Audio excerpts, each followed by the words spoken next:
तो एक रात मैं कहीं से आ रहा था और मेरे माइंड में ना उस टाइम पे भी अपने असाइनमेंट के बारे में ही चल रहा था। एकदम से ऐसे फील हुआ कि पीछे से कोई आ रहा है। मुझे घबराहट वहां से होनी शुरू हुई। जैसे जैसे मेरे कदम तेज हो रहे थे वैसे वैसे वो बंदा भी तेज हो रहा था पीछे से। एक पॉइंट ऐसा आया कि मुझे ना पकड़ लिया किसी ने पीछे से। एक शरीफ और इंट्रोवर्ट लड़का रात को ट्यूशन से घर आते वक्त एक अंधेरे रास्ते में उसके साथ कुछ ऐसा हो जाता है जिस वजह से वो सुसाइड तक करने की कोशिश कर लेता है। तो हुआ यूं कि वो लड़का रात के वक्त अपने ट्यूशन से अपने घर की तरफ आ रहा था, अंधेरा रास्ता, और उसको अचानक से ऐसा लगता कि कोई उसका पीछा कर रहा है। मुझे ना एकदम से ऐसे फील हुआ कि पीछे से कोई आ रहा है। अच्छा। तो पहले तो मैंने ज्यादा अच्छे से रिएक्ट नहीं किया। मुझे लगा हाँ नॉर्मल, अगर मैं चल रहा हूँ तो कोई और होगा पीछे। बट मुझे घबराहट वहां से होनी शुरू हुई। जैसे जैसे मेरे कदम तेज हो रहे थे वैसे वैसे वो बंदा भी तेज हो रहा था पीछे से। और उसके बाद मैं घबरा गया। ठीक है। मैंने ऑलमोस्ट, मैं भागा तो नहीं बट ऑलमोस्ट मैं भाग ही रहा था। तो वो कदम भी मेरे पीछे पीछे आए और एक पॉइंट ऐसा आया कि मुझे ना पकड़ लिया किसी ने पीछे से। अच्छा, पकड़ लिया किसी ने। और वो ग्रिप इतनी स्ट्रांग थी उस टाइम पे। एक तो मैं बच्चा था और बच्चा ही था मैं, उसके सामने तो बच्चा ही था। मैं जितना देख पाया, जब तक मुझे पता चला कि कुछ हुआ, मेरे को एक कॉर्नर पे गिरा दिया उसने। अरे। और उस टाइम पे तो ऐसा हुआ कि घबराहट के मारे मेरा विजन ब्लर हो गया। लाइक मुझे पता ही नहीं चल रहा था क्या हुआ है। फिर अचानक से मुझे ऐसा फील हुआ कि अपने घुटनों से उसने मेरे पैर दबाए और हाथ दबा दिए गए। अंडरस्टैंड नहीं कर पा रहा था कि क्या हो रहा है मेरे साथ। एक बार चीखने की कोशिश की जोर से, तो उसने मेरा मुंह दबा दिया। और उसने मेरे को इतनी जोर से दबाया कि उसके बाद मेरा शरीर ठंडा ही पड़ गया। और उसके बाद उसने मेरे कपड़े उतारने शुरू करे। उसने मेरे कपड़े उतारे और उसके बाद मैंने सारी कोशिश ही छोड़ दी जो मैं ट्राई कर रहा था खुद को छुड़ाने की। और उसने मेरे को प्राइवेट जगह पे टच करना शुरू किया ऑब्वियसली। और जो भी अब लोग समझदार हैं, उसने वो सब करना शुरू कर दिया।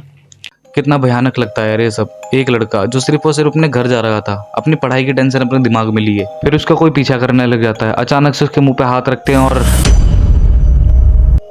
यार भाई मैं बता रहा हूँ, बोलने में भी अजीब लग रहा है। कितना घटिया लग रहा है ये सब सोचने में भी यार। उस इंसान ने इसको इतना थका दिया था कि अपने घर जाने की हालत में भी नहीं था। ये कुछ देर वहीं पर बिना कपड़ों के उसी जंगल के अंदर पड़ा रहा। फिर जैसे इस पे इतनी हिम्मत आई कि अपने घर जा सके, ये घर जाता है। उस दिन के बाद इस लड़के की लाइफ बहुत ज़्यादा चेंज हो गई। जो कि अपनी फैमिली से बात करना अच्छा समझता था, अपने दोस्तों के साथ घूमता फिरता था, हर एक तरीके हंसी मजाक करता था। अब वो लड़का सिर्फ एक कमरे में बंद था। थोड़ी देर बाद जब मेरे अपने सेंसेस में मैं आया, मैंने अपने कपड़े पहने और आप कह सकते हैं ऐसा होता है ना कि मेरी आत्मा वहां मर गई थी। मतलब मुझे मेरे शरीर में जान नहीं फील हो रही थी। ऐसा मान के चलो कि कोई किसी चीज को धक्का दे रहा है। मैं वैसे ही अपने आप को खुद को धकेल के घर तक लेके गया। मुझे लग ही नहीं रहा था कि मैं चल पाऊंगा, बट फिर भी पता नहीं मैं कैसे गया खुद को धकेलता हुआ घर तक। वहां से हालांकि कितना ही दूर, 1-1.5 किलोमीटर दूर मेरा घर रहा होगा। बताओ, इतनी नजदीक था मैं अपने घर के। बट मैं ऊपर चला गया। मैंने खाना भी नहीं खाया। मैं अपने कमरे में गया, अंदर से मैंने कुंडी लगाई और मैं जैसे कहते हैं ना कि कपड़े उतार के फेंक देते हैं हम लोग, वैसे ही मैंने खुद को फेंक दिया बेड पे।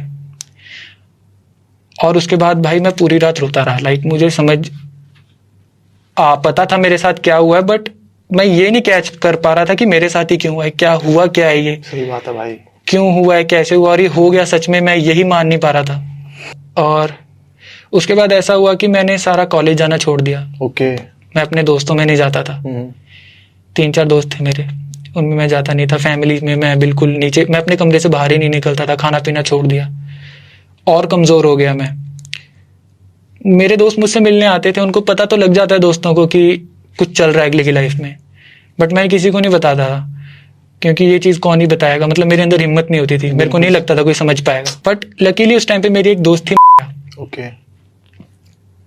वो एक दिन मेरे पास आई और उसने मेरे को बहुत अच्छे से प्यार से पैम्पर करके पूछा कि तेरे साथ क्या हुआ है, और मतलब तू कुछ बताना चाहता है तो बता। तू चुप चुप रहने लग गया, दोस्तों में आना बंद कर दिया, कॉलेज छूट गया तेरा करियर खराब होने वाला है।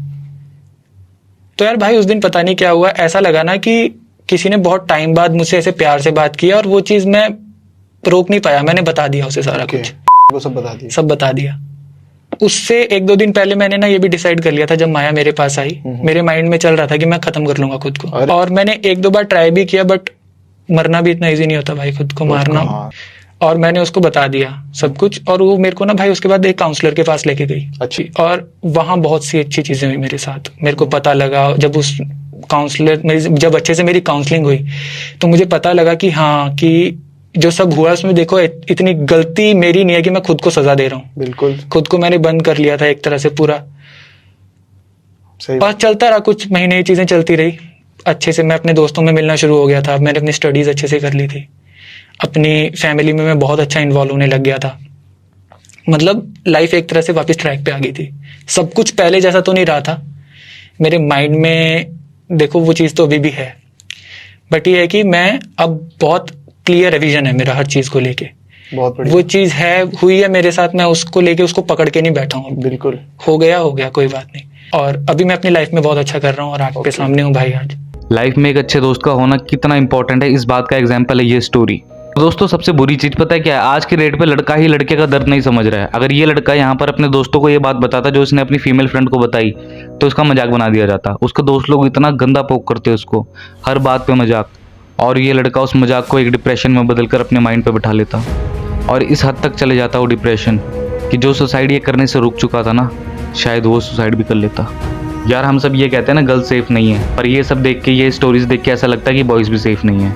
लड़कों को लड़कों से खतरा है यार, और किसी के साथ ऐसा इंसिडेंट हो जाए तो वो ये सोचकर किसी को नहीं बताता कि ये समाज, दुनिया, पब्लिक क्या सोचेगी उसके बारे में, और वो चुप हो जाता है। और उसका चुप होना ऐसे दरिंदों की हिम्मत बढ़ा देता है और ऐसे क्राइम और बढ़ जाते हैं। हर क्राइम पे खामोशी एक नया क्राइम पैदा करती है। गाइस अगर वीडियो अच्छी लगी हो तो लाइक करो, कमेंट करके अपना ओपिनियन बताओ और साथ ही साथ अपने दोस्तों को भी शेयर करो और सब्सक्राइब करके जरूर जाना। ओके दोस्तों, बाय।